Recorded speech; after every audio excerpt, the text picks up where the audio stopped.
Hello, I'm Ray. It's been a while since I've received the Xiaomi Mi5X. There were like dozens of phones launched within a month. Anyway, it's really glad to see Xiaomi's put their dual camera system onto an even more affordable budget smartphone. And it worked surprisingly well. How good is that? Let's have a look. Before we get deep into the Mi5X, today's video is gonna be slightly different. You know, phones from Xiaomi that pack similar hardware and run the exact same MIUI system are nothing new. So let's get straight to the point, what makes it stand out from other Xiaomi phones. The Mi5X gonna cost you around just $250 or 200 quid in the UK. Make sure you've checked out the link in the video description area down below to get the latest offer from GearBest. Anyway, first of all, the design. It's uninspiring as usual, the metal unibody design with a dual camera setup on the top left corner. Together with the antenna bands, it looks really similar to the OnePlus 5, the last gen iPhone for sure, and probably a lot more devices out there. But build quality is decent. We've got the traditional hardware navigation buttons with backlight this time around. We've also got an LED notification light right next to the front camera, and the proximity sensor. Even an air blaster and noise cancellation microphone on the top. And there we have all the goodies that we want, a Type-C port with USB on-the-go support. And yes, a 3.5mm headphone jack. A fingerprint reader on an ultra-affordable budget smartphone is also a surprise, and it works as good as Xiaomi's flagships. Amazing. All the power button volume rockers are also well crafted, with deeper travel and greater feedback than I've expected. And if you're looking for a phone with dual SIM support or microSD expansion, it's also got you covered. But unfortunately it lacks NFC support. Another small disappointment that single downfiring speaker. Xiaomi's made dual speaker setup possible on the Mi Max 2 and Mi 6, but not here. Still, it gives acceptable volume and clarity. Casual media consumption wouldn't be a problem. Speaking of media consumption, the 5.5 inches 1080p IPS display is standard on papers, but in reality is actually quite decent for the price. The brightness more than enough for us to read outdoor, and color shifting is next to non-existent even when the screen is tilted to an extreme angle. But the color gamut doesn't exactly hold up to flagship standard. Color saturation is high on this display, but the colors look a bit shallow and plain. We are getting what we've paid for in the end. With a 3080 mAh battery sealed inside the chassis, powering the battery-friendly Snapdragon 625 processor, and a 1080p display, battery life is also expected to be great. However, due to this particular unit is running the Chinese version of MIUI, and unfortunately the official bootloader unlocking toolkit wasn't able to unlock my phone. That means no international software up to this point for my unit.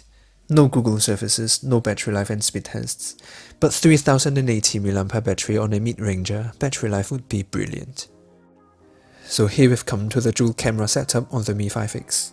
It basically shares the same idea as the iPhone or the Note 8, that it packs a standard 12 megapixels 26mm lens, with an f2.2 aperture and pixel size measured at 1.25 microns, while the telelens features an f2.6 aperture, with pixels measured at 1 micron. They do work together and bring us 2x optical zoom, and really outstanding bokeh effect. Unfortunately, none of them features optical image stabilization, but it does support 4K video recording. Alright, move on to the image quality. It's finally autumn, we've got some calm weather and gorgeous golden autumn leaves. Perfect time for photography. The bokeh mode worked way better than I thought it would. It perfectly identified the main object and isolated it from the background, with respectable sharpness and creamy bokeh effect.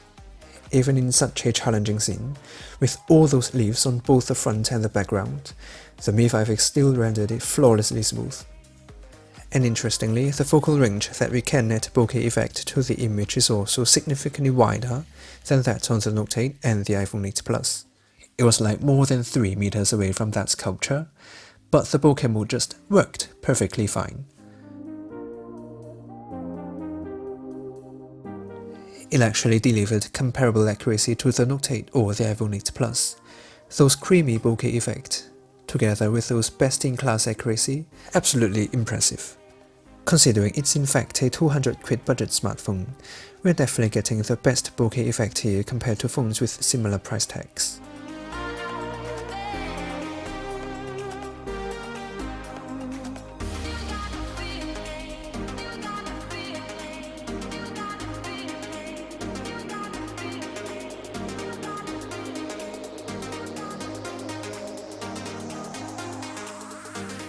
The standard lens is also more than capable of capturing our daily lives.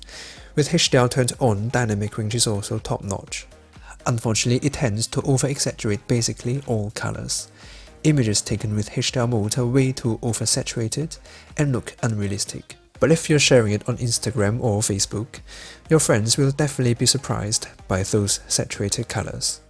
Clarity, however, is indeed not the best out there, but we've got a telelens here.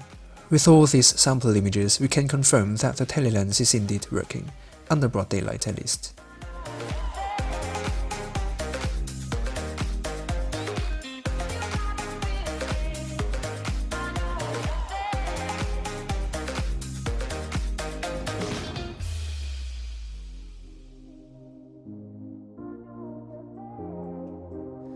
But due to the lack of optical image stabilization, even though it kept zooming in using the telelens in this kind of sunset lighting, the longer than usual focal length makes it next to impossible to get a shake-free image out of it.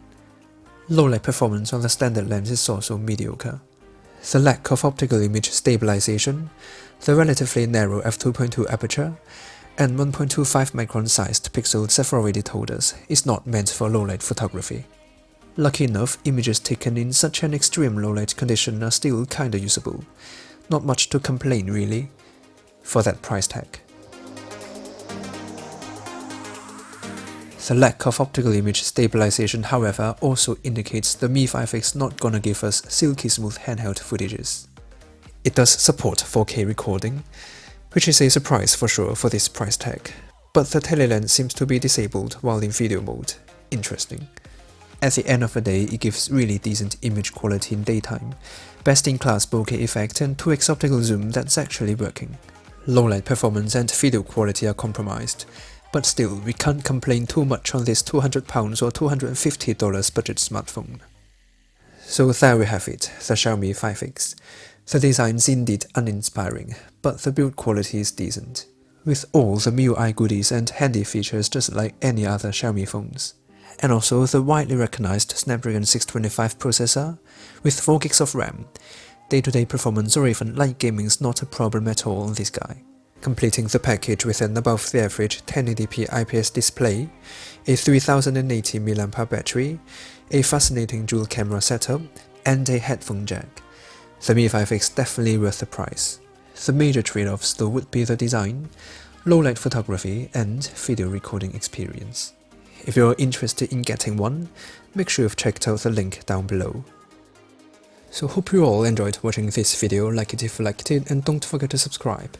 There are also 2 more videos here on the left for you to watch next. See you next time, probably the iPhone X. Stay tuned for that.